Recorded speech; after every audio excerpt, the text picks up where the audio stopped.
and to this city. Thank you for the reading of the law. Amen. Appreciate that, Brother Donnell.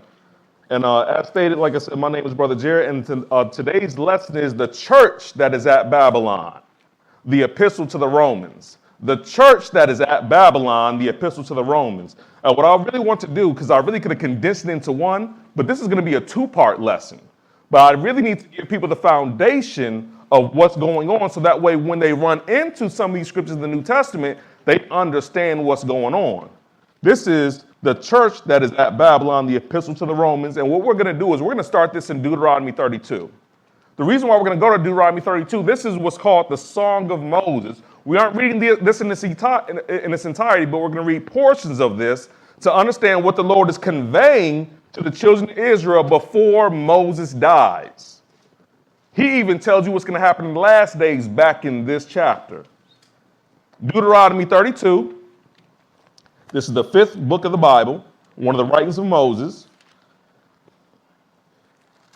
And we're going to show this pretty much encapsulates the entire journey of Israel, the ascent, the rise, the fall, and then the later replenishing. They gave me all this word. You could have some. I'm going to have a bathroom break in the middle. But let's go now to Deuteronomy 32 and verse 1. We need to understand the backstory, so when we walk all the way up to today, y'all understand what's going on, and then I can prep you for future prophecy, okay? Deuteronomy 32, verse 1, when you get there, go ahead and read. Give ear, O ye heavens, and I will speak. Right. And hear, O earth, right, the words of my mouth. Hear the words of my mouth. Go ahead. My doctrine shall drop as the rain. Right. My speech shall distill as the dew. As the small rain upon the tender herb, and as the showers upon the grass. So what's going to drop as the rain? His doctrine. So this isn't talking about showers coming from the heaven. This is talking about his words going to come from the heaven. His doctrine shall drop as the rain. In other words, he tells us what to do. We don't tell him what to do. Go ahead. Because I will publish the name of the Lord. What will he do? Publish. In other words, what he wants you to do is going to be written down. He will publish the name of the Lord. Go ahead. Ascribe ye greatness unto our God. Ascribe. That's what a scribe is, someone that writes. Ascribe ye greatness unto our God. Go ahead. He is the rock. He is the rock. Go ahead. His work is perfect. For all his ways are judgment. Right. A God of truth and without iniquity. And without iniquity or without sin. So when you see him pop up in the New Testament, you know who that is that did this. Go ahead. Just and right is he. Just and right is he. Give me verse 9. For the Lord's portion is his people. Now, this Lord, he said his portion is his people. Go ahead. Jacob is the lot of his inheritance. Jacob, because Abraham had 2 sons, but then we were dealing with Isaac, and Isaac had 2 sons, and then it ended up being in regards to Jacob being the son of Abraham, and the descendants of Jacob, which were the 12 tribes, is what he's speaking of. But that also includes Dinah, because people a lot of times forget Dinah. She's also a descendant of him. But go ahead. That was the end of verse 9. In verse 9, go ahead and give me verse 12. So the Lord alone did lead him. Right, so him he led is talking about Jacob. It's speaking about a nation of people, but it's saying in a singular form. Did lead him. Who? The descendants of Jacob. Go ahead. And there was no strange God with him. And at that time, there was no strange God with him. In other words, with Jacob. Go ahead and give me verse 15. But Jeshurun waxed fat. Now, Jeshurun is another nickname for Israel. Another nickname. But Jeshurun waxed fat. In other words, they got too big for their britches. They started doing well, and all of a sudden they started forgetting the God of their salvation. Go ahead. And kicked. And kicked. Kicked against who? God. That's Go ahead. Thou art waxen fat. Right. Thou art grown thick. Right. Thou art covered with fatness. Then he forsook God which made him. And lightly esteemed the rock of his salvation. So when he was waxing fat, then he chose to forsake the God of his salvation and lightly esteem his rock. But it told you he was the rock in verse 4, right? But now he ain't going to esteem him as the rock. In other words, that's what the children of Israel did. Give me 16. What else did they do? They provoked him to jealousy with strange gods. With strange gods, right? Go ahead. With abominations provoked they him to anger. Abominable idols. Go ahead. They sacrificed unto devils. Unto what? Unto devils. The children of Israel, the children of Jacob sacrificed unto who? Unto devils. Devils. Go ahead. Not to God. Not to God. Go ahead. To gods whom they knew not. To new gods that came newly up. So someone made up a god and they chose to jump on that bandwagon, even if it was devil worship. Go. What verse is that? We're at the end of 17. All right, go ahead and give me 20. Now, because I want to show the Lord's response to this behavior. In other words, we're going to see if the Lord going to get some get back off this group of people. Verse 20. And he said, I will hide my face from them. I will hide my face from them. Go ahead. I will see what their end shall be. When he hides his face, that means you're losing favor in his sight. And he says, I will see what their end shall be. In other words, when this people have been distraught and brought to nothing, he said, I will see what their end will be. Go ahead. For they are a froward generation, children in whom is no faith. They have moved me to jealousy with that which is not God. So because you moved me to jealousy with false gods and idolatry and abominations, watch this payback. Go ahead. They have provoked me to anger with their vanities. And I will move them to jealousy with those which are not a people. I'm going to make you jealous with a group of people that's not a people. In other words, a group of people that's not in his covenant. I'm going to make you jealous with another group of people that's not the descendants of Jacob. Go ahead. I will provoke them to anger with a foolish nation. I will provoke them to anger with people that act foolishly. Go ahead. That's in 21? Yep. All right, now let's go to Jeremiah 36. I just wanted to show back in when Moses wrote this, he said, look, before I die, the Lord said, when y'all do this, I'm going to do that. When y'all go in this direction, I already have some get back prepared to get my vengeance up off you. So we're going to now see how this starts taking shape.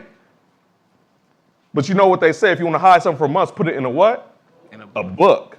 But because we're not trying to hide them from y'all, what do? We make sure everyone in here has a book. Even if you come in here without one, the ushers will give you a book. Because you didn't come here to hear my words. You come here to get understanding from what was already written before I was born. Jeremiah 36, and we're going to pick it up at verse 1. Jeremiah 36 and verse 1. Zion. We wept when we remembered our homeland. Go ahead. We hanged our harps upon the willows in the midst thereof. You always see us near some willow trees. Go ahead. For there they carried us away captive. For they that carried us away captive required of us a song. Yep, keep going. And they wasted us, and they that wasted us required of us mirth, saying, sing us one of the songs of Zion. So now that you've taken in captivity, they want to hear one of those beautiful sounding songs of mirth or good news that you have. But it's hard to sing a song of good news when you're going through travail. But they always wanted you to sing a song because you always had good singers. Go ahead. How shall we sing the Lord's song in a strange land? And that's the response of what it felt like. How can I sing the Lord's song in a strange land? Go ahead. If I forget thee, O Jerusalem. Now, if I forget where I come from, if I forget thee, O Jerusalem, go ahead. Let my right hand forget her cunning. If I do not remember thee, let my tongue cleave to the roof of my mouth. Let me shut up if I don't even remember where I'm from. Go ahead. If I prefer not Jerusalem above my chief joy. If I don't prefer Jerusalem above my chief joy. In other words, when you prefer Jerusalem or going home, you are preferring the scriptures of God and his prophecies that they will be fulfilled. So you prefer that not only you go home, but when you go home, you are the inhabitant of that land, not somebody else. That's another breakdown. Let's go now to Daniel chapter 2. Let's go to Daniel chapter 2. And here what we're going to do is now we're going to shift back to Nebuchadnezzar, the king of the Babylonians, or the Chaldeans. Chaldeans are Gentiles. So now when you go here, the Lord's going to give him a dream. In other words, yeah, you may have my people for this time, but I'm already going to let you know it's temporary. Daniel chapter 2, and we're going to pick this up at verse 1. Daniel 2 and verse 1. Yes, they were disobedient. Yes, I kicked them out. Yes, they are in your hand for now. When you get there, go ahead and read. In the second year of the reign of Nebuchadnezzar, Nebuchadnezzar dreamed dreams, right, wherewith his spirit was troubled, and his sleep brake from him. So now we're going into the dreaming of this dream, right? That's right. So this is Nebuchadnezzar's dream. Go ahead. Then the king commanded to call the magicians. So the king, that dream was so, how can I say, impactful that he wants to get his magicians, and who else? And the astrologers. The astrologers, go ahead. And the sorcerers. The sorcerers. And the Chaldeans. And the Gentiles, go ahead. For to show the king his dreams. Right, he goes to everybody but his captive people to get this answer. Go ahead. So they came and stood before the king. And they presented themselves before the king. Give me verse 8 now. Verse 8. The king answered and said, I know with certainty that ye would gain the time. In other words, now he's serious about getting an answer, and he knows the tricks and theatrics. I know you're going to take your time to try to draw this out. You're going to try to gain the time. Go ahead. Because you see, the thing is gone from me. Because I can't even remember that dream, but I know it's impactful. Go ahead. But if ye will not make known unto me the dream, right, there is but one decree for you. For ye have prepared lying and corrupt words to speak before me. But if you already knew that, then why did you have them as this counsel to be retained for your understanding? That's right. Because they do that today. They know who's playing games and they know who's serious. Go ahead. Till the time be changed. Therefore tell me the dream, and I shall know that ye can show me the interpretation thereof. Show me this dream, he's saying. Go ahead. The Chaldeans answered before the king and said, there is not a man upon the earth that can show the king's matter. Therefore there is no king, lord, nor ruler that asketh such things of any magician or astrologer or Chaldean. So now, this is when they get too big for the britches. Say, can nobody answer this? It's impossible, because they don't know who to ask. Keep going. And it is a rare thing that the king requireth, and there is none other than that can show it before the king, except the gods, whose dwelling is not with flesh. Let's see the king's response, verse 12. For this cause the king was angry and very furious, and commanded to destroy all the wise men of Babylon. So if you can't do nothing, what are you good for? Die. So now he wants to kill all the wise men in Babylon. That's right. But there was a group of people he never decided to ask. But now let's jump down. That's the end of verse 12, right? That's right. Give me 17. Then Daniel went to his house and made the thing known to Hananiah, Mishael, and Azariah, his companions. Right.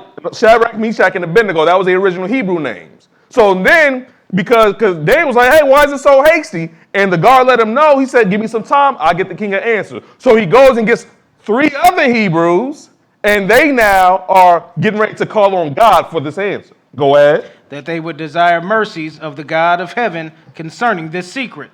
This what? This secret. Why is it a secret? Because can't no one read no man's mind. God can read man's mind. So the secret things that you may not know as flesh, he already knows what's on their mind. In fact, I can read you that he's the one that gives them the dream and seals up their instructions. Go ahead. That Daniel and his fellows should not perish with the rest of the wise men of Babylon. And then was the secret revealed unto Daniel in a night vision. In a night vision. So God gave him the secret. Go ahead. Then Daniel blessed the God of heaven. That's in the 19? Yes. Give me 27. Go ahead. Daniel answered in the presence of the king and said. Right. In other words, he's about to separate the difference between the Jews with understanding and everybody else on earth. 27. Daniel answered in the presence of the king and said, the secret which the king hath demanded cannot the wise men, the astrologers, the magicians, the soothsayers show unto the king. Keep going. But there is a God in heaven that revealeth secrets. Right. And maketh known to the king Nebuchadnezzar what shall be in the latter days. What shall be in which days? The latter days. We are in the latter days. That's why we're going back to read the book of Daniel to get understanding of the secrets. Go ahead. Thy dream and the visions of thy head upon thy bed are these. He's going to walk down this vision because he knows the secret. Now go ahead and give me verse 31 for the sake of time. 31. Thou, O king, sawest, and behold, a great image. This great image, whose brightness was excellent, stood before thee, and the form thereof was terrible. And the form was terrible. Go ahead. This image's head was of fine gold. Head of gold. Go ahead. His breast and his arms of silver. Breast and arms of silver. His belly and his thighs of brass. Of brass. His legs of iron. His feet part of iron and part of clay. His feet or his legs, like from the calf down, is iron, but the feet is iron and clay. That's the end of 33? That was the end of 33. Keep going. Give me 34. Thou sawest till that a stone was cut out without hands, Until you saw a stone that was cut out without man's hands. Go ahead. which smote the image upon his feet, Which smote that image on the feet. Go ahead. that were of iron and clay, and break them to pieces. You mean it didn't hit it on the head? It didn't hit him It on didn't the hit the image on the arms and chest? Nope, It didn't hit the image on the belly and thighs? Nope. It didn't hit it on the legs? not there. It hit it on the feet, because that's all that has left. We're going to show you this. Go ahead. Then was the iron, the clay, the brass, the silver, and the gold broken to pieces together. Right? And can we get the curtains open up real quick? Because I want to show the image of this as well. Go ahead. Hit that verse. Hit that from the top. Then was the iron, the clay, the brass, the silver, and the gold broken to pieces together, and became like the chaff of the summer threshing floor. Right. So now what you have is nothing but chaff left. So now the image, because this is walking down kingdoms, starts with the head, which is referring to Babylon, Nebuchadnezzar's Babylon. Then the arm and chest of silver is referring to the Medo-Persian era. And then the Grecian Empire, and then the Roman Empire, which come after the Grecian Empire, and then the feet of iron and clay, which is the European Union that's here today. That's why we have to read this now, because those that are going to be obedient always get a good heads up on what's going to happen. So a stone that was cut out without man's hands. What do you mean a stone? Did we read in Deuteronomy 32 that it says he is the rock? That's right. Why does he hit the feet? Because the feet are on earth. He's coming to earth. A stone cut out without man's hands. I hope y'all are getting ready, because now it's time to look for the signs. That's the end of what verse was that? We're in the middle of 35. Go ahead and finish 35 and jump to 41. Finish 35. And the wind carried them away, Right? that no place was found for them. Right? And the stone that smote the image became a great mountain, and filled the whole earth. And filled the whole earth. But people are telling other people that you're going to heaven, then why is this stone filling the earth? Because you don't know what this earth was made for. Go ahead and give me 41. And whereas thou sawest the feet and toes, part of potter's clay and part of iron, Right? the kingdom shall be divided. Right? But there shall be in it of the strength of iron, Uh-huh. for as much as thou sawest the iron mixed with the miry clay. Uh-huh. And as the toes of the feet were part of iron and part of clay, so shall the kingdom be partly strong and partly broken. So that kingdom of the feet is going to be partly strong and partly weak or partly broken. So you're going to see certain nations within the European Union that's strong, like Germany. Then you're going to see other nations like the Grecian Empire within it that's going to be partly weak. You're going to see where they're going to be trying to come together, and sometimes when they're weaker, you're going to see that in general, because this is prophecy being fulfilled. But you're also going to have another king that's going to come and do war against them, which is another lesson. But you see him present day leading the the Russian Empire. That's what's going to happen as far as Armageddon. They are literally saber rattling, but a lot of people goes right over their head. Just another news day. We're going to see. That's it. Give me 44. And in the days of these kings. In the days of what? These kings. These kings, the last kings, the toes. In the days of these kings, go ahead. Shall the God of heaven set up a kingdom. He's going to set up his kingdom in the days of these kings. Go ahead. Which shall never be destroyed. Which shall never be destroyed. Finish it out. And the kingdom shall not be left to other people. But now it's time for God to rule and not man. Go ahead. But it shall break in pieces and consume all these kingdoms, and it shall stand forever. And it shall stand forever. Let's go to Daniel chapter 3. So this is the word of God that's now displayed, is captured in the book of Daniel. But I want to show, just as people don't want to listen to the word of God today, when this was written, people didn't want to listen. Let's start with Nebuchadnezzar. Daniel chapter 3. Because, yes, this was the actual dream. He acknowledged that you have it right. But he thinks he can now change the prophecy. Daniel 3 and verse 1. Because if you're going to understand the new Babylon, you have to understand the old Babylon, or else you will never recognize it. Daniel 3 and verse 1, when you get there, Donnell, go ahead and read. All right, we good with that image. Nebuchadnezzar, the king, made an image of gold, whose height was 60 cubits, and the breadth thereof 6 cubits. He set it up in 60 cubits, right? That's right. A score is 20. That's right. 3 times 20 equals what? 60. Go ahead. He set it up in the plain of Dura in the province of Babylon. Right. Then Nebuchadnezzar the king sent to gather together the princes, the governors, and the captains, the judges, the treasurers, the counselors, the sheriffs, and all the rulers of the provinces. All the people. Go ahead. To come to the dedication of the image which Nebuchadnezzar the king had set up. So he set up this golden image.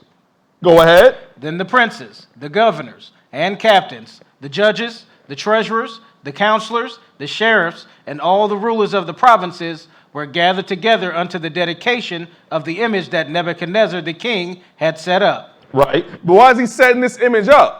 Because he makes it all of gold, trying to say, my kingdom won't end. It will not go to the chest and arms of silver of the Persians. It will not go to the Grecians, the belly and thighs of brass. And it will not go to the Romans, which are the legs of iron and the feet of iron and iron and miry clay. It's going to be all gold. In other words, this is what in this man's mind, my kingdom won't end.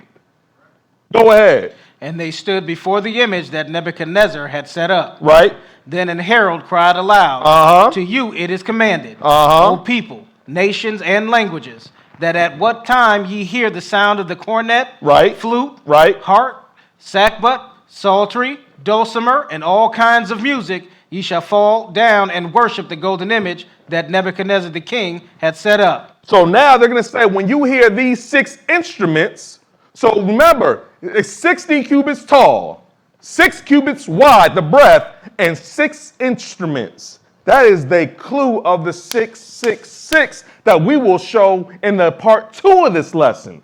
But the original Babylon already had this locked in. We're going to show what that really is pointing to. Now, that's the end of verse 5. That's the end of 5. Give me 6. And whoso falleth not down and worshipeth shall the same hour be cast into the midst of a burning fiery furnace. So if you don't bow down and worship this image, I'm going to throw you in the fire. But give me verse 12. There are certain Jews whom thou hast... So, because everyone else was willing to do it, but there was what? Certain Jews that wasn't getting down with this. Go ahead. Whom thou hast set over thy affairs in the provinces of Babylon. Shadrach, Meshach, and Abednego. Hananiah, Mishael, and Azariah. Go ahead. These men, O king, have not regarded thee. They don't regard you. Go ahead. They serve not thy gods. And we won't serve your gods. Go ahead. Nor worship the golden image which thou hast set up. And we won't worship this golden image which you have set up. Go ahead. That was the end of 12. All right, go ahead. Give me 16. Shadrach, Meshach, and Abednego answered and said to the king. Because the king, is it true you're not going to worship my image that I set up when you hear these sounds? And this is their response. Keep going. We are not careful to... answered and said to the king. I'm not even careful in how I answer you in regards to this matter. Go ahead. If it be so. Our God whom we serve is able to deliver us If it be so, in other words, he may save me in this instance, he may not. But I'm still not going to bow down and worship this image. Go ahead. From the burning fiery furnace. From the burning fiery furnace. Go ahead. And he will deliver us out of thine hand. And he can deliver us out of your hand. Keep going. O king. But if not, be it known unto thee, O king, that we will not serve thy gods, nor worship the golden image which thou hast set up. We will not worship this golden image which you have set up. Because you have to understand that these brothers have faith. They was among all these people, but these are the brothers that have faith. What faith did they have, Brother Jared? That fire of a few seconds does not compare with God's fire, which is through eternity. Which would you choose? 5, 6 seconds? 12 seconds, or all eternity, and you cannot put that fire out? That's an easy choice to make for someone that has faith. Go ahead and give me verse 24. Then Nebuchadnezzar the king was astonished, and rose up in haste, and spake, and said unto his counselors. He was astonished. But what he's astonished is this level of faith. Go ahead. Did not we cast 3 men bound into the midst of the fire? Because he did throw them in. They hit it 7 times. They did throw them in the fire. And he's like, didn't we cast them in? Go ahead. They answered and said unto the king, True, O king. He answered and said, Lo, I see 4 men loose, walking in the midst of the fire, and they have no hurt. Because what people don't realize is when you're serving God, you do have an angel dedicated to look out for you. You may not see them. At this time, he chose to let Nebuchadnezzar see that they have angelic protection from God. Go ahead. And the form of the fourth is like the Son of God. The form of the fourth is like the what? The Son of God. This Son of God is not referring to Jesus. This is another nickname of an angel. They are sometimes called the sons of God. The other one looks like a son of God. That's the end of 25? Give me 28. Then Nebuchadnezzar spake and said. Now, this should be a shame to Israel what Nebuchadnezzar says. Go ahead. Blessed be the God of Shadrach, Meshach, and Abednego. Right. Who had sent his angel. Who sent his what? His angel. Oh, because it says son of God, but when you keep reading, it tells you what it's talking about. It's an angel. Go ahead. And delivered his servants that trusted in him. And have changed the king's word and yielded their bodies that they might not serve nor worship. He changed whose word? The king's word. The king's word that you shall die. God said, no, they shall not die. Change the king's word. Go ahead. That they might not serve nor worship any God except their own God. Except their own God. 29. Therefore I make a decree that every people, nation, and language which speak anything amiss against the God of Shadrach, Meshach, and Abednego shall be cut in pieces. Now hold up. Why did we have to wait for a Gentile king for someone to protect the name of the Lord? We was in the land, in Jerusalem, in Judah, had kings, but they so busy with whatever they concerned about throwing God's word in the fire. But a Gentile king has to come up and proclaim this about the God of Israel. That's a shame that Israel has to have this happen in captivity for somebody to proclaim his name. Keep going. And their houses shall be made a dunghill. Right. Because there is no other God that can deliver after this sort. There is no other God that can deliver after, and he's correct. He is just now being exposed to this. But Israel or Jeshurun that waxed fat, that was among this God, even was in the wilderness with him for years, should have been putting this on the table. But that shows you that they waxed fat and kicked, and I'm going to make them jealous with a people that's not a people. Do y'all see this? That's how Babylon started kicking off. Let's go now to Daniel chapter 5. Let's go to Daniel chapter 5.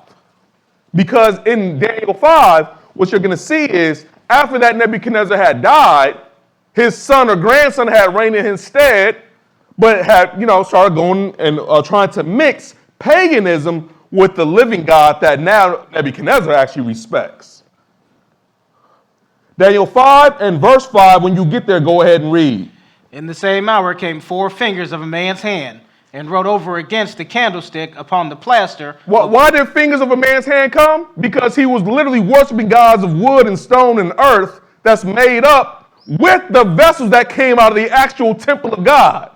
And all of a sudden, while you partying and having your good time, poof, fingers of a man's hand going all the way and writing on the wall. That's where we get that saying of the writings on the wall. That's right. It's a wrap. Go ahead. And wrote over against the candlestick upon the plaster of the wall of the king's palace. And the king saw the part of the hand that wrote. He could see this hand now because now you're allowed to see this portion of this angel. Go ahead. Then the king's countenance was changed. Now he learned fear. That's what it's trying to show you. It took this for you to learn fear. You have to see some miraculous thing for you to learn to fear this God. Go ahead. And his thoughts troubled him. So that the joints of his loins were loose. Now all of a sudden your bladder leaking. Go ahead. And his knees smote one against another. And your knees knocking. That's how scared you are now, because now you learned the fear of the Lord. Go ahead. The king cried aloud to bring in the astrologers. He cried aloud to bring the same people, the astrologers. Go ahead. The Chaldeans. And the soothsayers. And the king spake and said to the wise men of Babylon, whosoever shall read this writing and show me the interpretation thereof shall be clothed with scarlet and have a chain of gold about his neck and shall be the third ruler in the kingdom. I need to understand what this hand just wrote on the wall. Somebody, anybody, show me what this message is. But he forgot to ask somebody else. Let's go to verse 13. Then was Daniel brought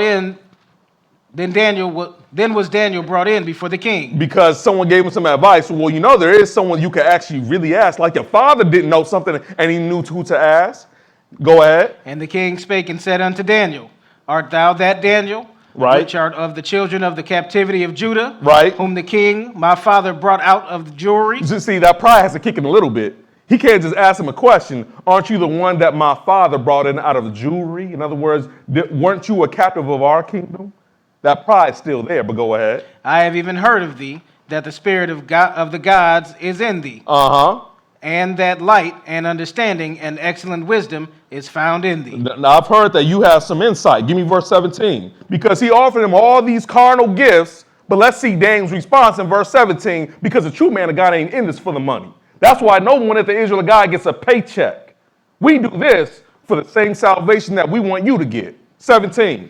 Then Daniel answered and said before the king, let thy gifts to be to You thyself, keep that stuff. Go ahead. and give thy rewards to another. You give that to somebody else. Go ahead. Yet will I read the writing unto the king and make known to him the interpretation. But I will give you the answer for your question. Let's get to 17. Yes. All right, go ahead and jump down to 24. Then was the part of the hand sent from him, and this writing was there written. Right. And this is the writing that was written. Many, many tekel upharsin. Many tekel upharsin. Keep going. This is the interpretation of the thing. Right. Many. God hath numbered thy kingdom and finished it. Right. Because they keep forgetting that in Daniel chapter 2, we saw the head of gold, and that was the short span of the Babylonian rule. Your kingdom is numbered and finished. Go ahead. Tekel. Thou art weighed in the balance and art found wanting. Uh-huh. Perez, thy kingdom is divided and given to the Medes and Persians. I even will tell you who's going to replace you, as I told him in Daniel 2, the Medes and the Persians. Go ahead. Then commanded Belshazzar, and they clothed Daniel with scarlet and put a chain of gold. Did he ask for that? They putting this on him. He like, I didn't ask for this. Now I'm going to put this on you. I'm going to get, as if that's going to change the prophecy. Your money can't save you now.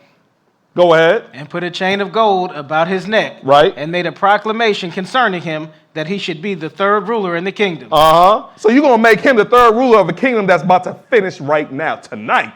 Go ahead. In that night, Belteshazzar, the king of the Chaldeans, was the king of the Chaldeans slain. He was killed that night. Go ahead. And Darius, the Median, took the kingdom, being about 62 years old. So now the Medes come in. The Median Empire now comes in and takes over from that day forward. But what we're going to do now is that was the very moment Babylon finished Nebuchadnezzar's Babylon. But the Babylonian kingdom or rulership continued, and that's what we're going to highlight here. So that way when you see the Babylonian that's around today, you're going to understand that there's a transference of Babylon. Let's go to Daniel chapter 7. Because the Lord is going to give you the same understanding through a different version. Daniel chapter 7. And we're going to pick this up at verse 2. Daniel 7 and verse 2. Because people don't understand how everything is going according to plan. And I mean with exquisite detail. We just have to show it in bits and pieces. Daniel chapter 7 and verse 2, when you get there, go ahead and read. Daniel spake and said, I saw in my visions by night. Uh-oh, another vision by night, another dream. Because remember, it's going to come a time where it says that your sons and daughters will see visions and your old men shall dream dreams. We're doing it when we read this book. Go ahead. And behold, the four winds of the heaven strove upon the great sea. Uh-huh. And four great... The four winds of heaven, those four kingdoms that we saw with that image is now what it's speaking about. But remember, the legs of iron and the feet of iron and miry clay are still one kingdom. It's just the resurgence of the ancient Roman Empire. Go ahead. And four great beasts came up from the sea. Four great beasts. Go ahead. Diverse one from another. Different from one from another. Keep going. The first was like a lion, Uh-huh. and had eagle's wings. I beheld till the wings thereof were plucked. Right. And it was lifted up from the earth. Right. And made stand upon the feet as a man. Right. And a man's heart was given So to this it. lion with eagle's wings is just representing the Babylonian kingdom that we just saw get X'd out. Keep going.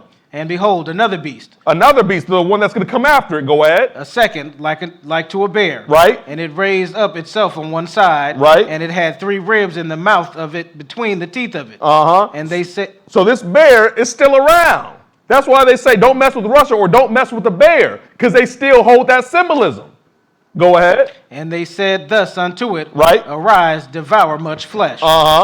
After this I beheld, and lo, another, like a leopard, which had upon the back of it 4 wings of a fowl. Right. That the beast had also 4 heads, and dominion was given to it. And this is now the Grecian Empire that comes out of the Medo-Persian Empire, and those 4 heads represent the 4 generals of Alexander the Great. Because when he had conquered the known world at that time, he died at a young age and left to his 4 generals, Lysimachus, Cassander, Seleucus, and Ptolemy.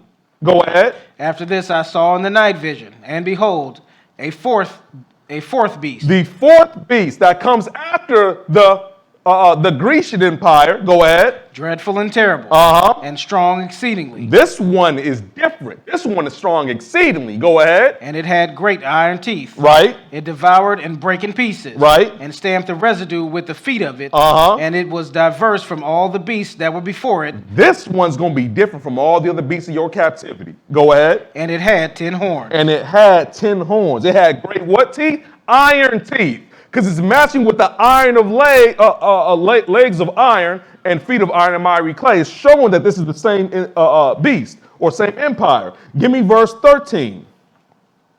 Actually, no, verse 20. Verse 20. And of the 10 horns that were in his head, The 10 horns that's in that 4th beast's head. Go ahead. and of the other which came up, and before whom 3 fell, even of that horn that had eyes, Right. and of mouth that spake very great things, whose look was more stout than his fellows. So this beast right here that had 10 horns took down these 3. These are the Vandals, the Ostrogoths, and the Heruli. That's where you get the word Gothic, because that refers to Gothic buildings, Gothic apparel, and Vandals, which come from the word vandalism, because they would tear it up when they would come through.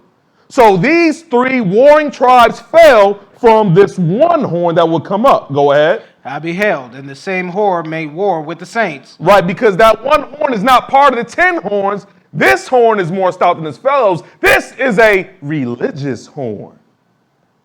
That's why it's not just a regular king. This is a religious horn that's more stout than his fellows. That's the end of 20. That was the middle of 21. Okay, keep going all the way through 22. And prevailed against them, Right. until the Ancient of Days came, and judgment was given to the saints of the Most High, and the time came that the saints possessed the kingdom. Right. So this is the horn that's going to make war with the saints of the Most High, even until the Ancient of Days comes.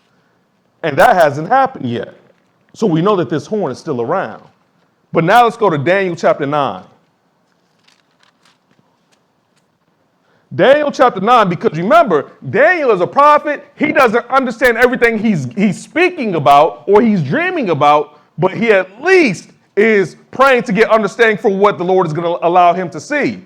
Daniel 9 and verse 1, when you get there, go ahead and read. In the first year of Darius, the son of Ahasuerus, of the seed of the Medes, which was made king over the realm of the Chaldeans. Right? In the first year of his reign, I, Daniel, understood by books. By what? By books. He had to read, so he's a prophet, but he's getting understanding by reading books as well. That's right. Keep going. The number of the years. The number of the years, go ahead. Whereof the word of the Lord came to Jeremiah the prophet. But I already took you there this morning in Jeremiah 25, and it told you 70 years. So Daniel had to read what we read this morning. He understood by books the number of the years that the Lord came to Jeremiah the prophet. Go ahead. That he would accomplish 70 years in the desolations of Jerusalem. In the destruction of Jerusalem. Go ahead. That's the end of verse 2, right? Keep going. That was the end of 2. And I set my face unto the Lord. Right. To seek by prayer and supplication with fasting and sackcloth and ashes. Right. And I prayed unto the Lord my God and made my confession and said, Right. O Lord, the great and dreadful God, Right. keeping the covenant and mercy to them that love him. Keeping the covenant unto mercy and them that love. That sounds like we read in Exodus chapter 20 every morning or every Sabbath day rather. Go ahead. And to them that keep his commandments. We have sinned, and have committed iniquity, Right. and have done wickedly, Yep. and have rebelled, even by departing from thy precepts and from thy judgments. Keep going. Neither have we hearkened unto the servants, the prophets. Neither have we even listened to the Lord's prophets, and that is true. But we're seeing that now in the midst of all this, and this is a prophet of God, he is now praying. He is praying for understanding of what's going on. Go ahead. Which spake in thy name to our kings, our princes, and our fathers, and to all the people of the land. Didn't we see some of that? And how did our kings and our princes respond? By ignoring his words. That's the end of verse 6. There we get to 6. Give me 11. Yeah, all Israel have transgressed thy law. All Israel has transgressed the law. Go ahead. Even by departing. Right. That they might not obey thy voice. And they are still today telling you that you don't have to keep the law. Go ahead. Therefore the curse is poured upon us. Therefore the curse is poured upon us. Go ahead. And the oath. Right. That is written in the law of Moses. And even the oath that's written in the law of Moses. Go ahead. The servant of God. Because we have sinned against it. Because remember, he told Moses that I'm going to come speak with you that the children of Israel may believe thee forever. So now we're going to realize Moses did tell us what was going to happen. Because Moses was an actual prophet. Go ahead. And he hath confirmed his words. And he has confirmed his words. Go ahead. Which he spake against us and against our judges that judged us by bringing upon us a great evil. Right. For under the whole heaven hath not been done as hath been done upon Jerusalem. In other words, no one has went through what we have went through collectively for all these generations. We have been on fire for generations and generations and generations. Keep going.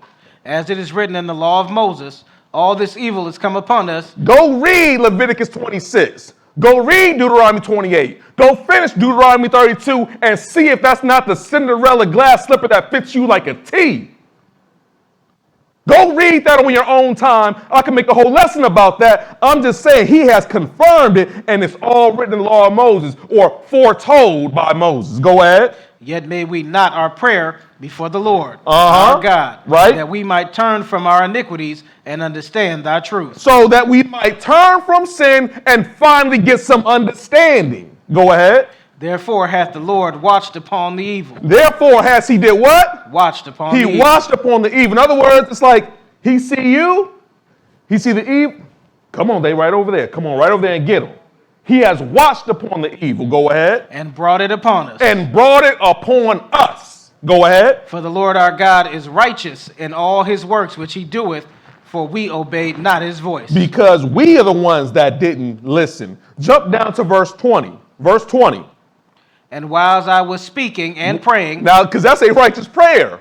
Self-accountability, admission of guilt. Now, while he's in the middle of this prayer, what happens? And confessing my sins and the sins of my people Israel. Right. And presenting my supplication before the Lord my God for the holy mountain of my God. Yeah, while I was speaking in prayer, even the man Gabriel, whom I had seen in the vision at the beginning, being caused to fly swiftly, touched me about the time of the evening. Now that tells you that had to be a righteous prayer. And that was a prayer in sincerity that God sends an angel from heaven because you acknowledge that this is the reason why all this is going on. You have finally acknowledged your transgressions. Go ahead. And he informed me. Right. And talked with me. And he informed them and he talks with them. Go ahead. And said, O Daniel, I am now come forth to give thee skill and understanding. At the beginning of thy supplication, the commandment came forth. At the beginning of your supplications or your prayer, the commandment came forth. In other words, God said, Gabriel, go give him the understanding. At the beginning of his prayer. Go ahead. And I am come to show thee, for thou art greatly beloved. Therefore understand the matter and consider the vision. Therefore you are going to get to understand the matter and consider the vision. Go ahead. 70 weeks are determined upon thy people. Not 70 years, it's really 70 weeks. This is a whole lesson by itself, but 70 weeks is determined upon thy people because remember, at the end of the 70 years, Babylon is to be destroyed. We could read that many nations shall come against Babylon, but he saw that there was no fight when Nebuchadnezzar's Babylon went out with the death of Belshazzar that one night. Do y'all see that? So now he's like, I don't understand what's going on. I'm praying for understanding. But the angel said, no, it's 70 weeks of years. 70 times 7. Go ahead. And upon thy holy city. That's determined upon your people and upon the holy city to what? To finish the transgression. And to make an end of sin. And to make reconciliation for iniquity. And to bring in everlasting righteousness. Right. And to seal up the vision and the prophecy. Right. And to anoint the most holy. All of this is tied in those 70 weeks. A lot has to happen in that, but if this is a spiritual 70 weeks that we could take time to break down, we're just showing that all this is supposed to happen within this time span. Go ahead. Know therefore and understand that from the going forth of the commandment to restore and to build Jerusalem unto the Messiah the Prince shall be 7 weeks. So there's even a time span to even when the Messiah the Prince shows up. That's talking about Christ. Go ahead. And 62 weeks. Right. And the streets shall be built again, and the walls even in troublous times. And even Jerusalem is going to be rebuilt, because remember, he's in captivity. He's in the Medes and Persians captivity at this time. So go ahead. And after 62 weeks, right, shall Messiah be cut off, right, but not for himself. So even within this calculation, we can show when the Messiah would die, shall be cut off, but not for himself. He was cut off for us. Go ahead. And the people of the prince that shall come shall destroy the city and the sanctuary. And the people of the prince shall come destroy the city and the sanctuary. That's even prophesied of what happened in 70 AD when they destroyed Jerusalem after Jesus was cut off for our sins. But that's 70 AD. If someone tells you that the law is done away with the moment Jesus dies, then how can this be fulfilled in 70 AD? With the destruction of Jerusalem. Someone's not reading this book. Go ahead. And the end thereof shall be with a flood. Right. And unto the end of the war, desolations are determined. Desolations are determined. Now, this is a whole lesson. I'm just showing how the angel came to expound the understanding of what he thought he was seeing with the 70 weeks from reading Jeremiah 25. And he understood that this is bigger than what I thought it was, because this is going to go a lot further than just the Medo-Persian Empire. Now let's go to Ezra chapter 5. Because in Ezra chapter 5, we're going to understand the continuation of Babylon, even though it's not Nebuchadnezzar's Babylon, even though it's not the head of gold. But the image is of the same, because all of it is speaking of the Gentile dynasties.